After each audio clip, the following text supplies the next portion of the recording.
Sôn am swyddi. Rôl Cynorthwyydd Siop. Dyma Amy Greenfield. Mae hi'n gweithio fel gynorthwyydd siop. Mae hi'n gweithio yn Awesome Wales, sy'n siop ddiwastraff. Mae Amy'n mynd i ddangos ambell beth i chi y mae'n gwneud yn ystod ei diwrnod gwaith. Felly bant ar cart. Mae'n rhaid i Amy arddangos yn wydda am yr siop yn ei gwerthu mwyn i'r cwsmeriaid ei gweld. Mae'n rhoi pris ar bob eitem fel bod cwsmeriad yn gwybod beth yw pris yn wyddau. Nawr mae angen help ar gwsmer i wneud ei siopa. Amser i weithredu.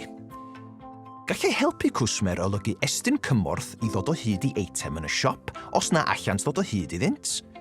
Gallai hefyd olygu roi cyngor i gwsmer ar ba gynnyrch i'w brynu.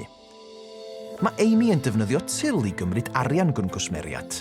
Mae cynorthwywyr siopau yn delio ag arian a chardiau credyd bob dydd. Caiff eitemau eu parcio a'i roi i'r cwsmer. Mae'r siopa wedi wneud. Ar ddiwedd pob dydd, mae Amy yn cyfri yr holl arian sydd yn y til. I wneud y swydd hon, rhaid i chi allu sgwrsio a gwrando ar bobl, gweithio'n dda mewn tîm a delio ag arian. Rhaid i chi hefyd fod yn bwyllog, bod yn heini ac yn actif, ac yn barod i weithio shiftiau.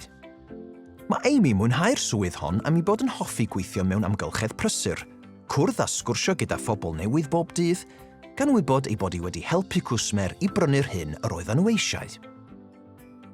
Os hoffwch chi drafod eich opsiynau neu ddysgu mwy am swyddi, cysylltwch â chynghorydd gyrfa. Cysylltwch â Gyrfa Cymru dros y ffôn ar 0800 228 4844 neu ar y we drwy ein gwefan gyrfacymru.llw.cymru. E-bostiwch ni ar post at gyrfacymru.llw.cymru. Dewch o hyd i ni ar y cyfryngau cymdeithasol, ar Instagram, Twitter, YouTube, Facebook a LinkedIn. Noddir gan Lywodraeth Cymru.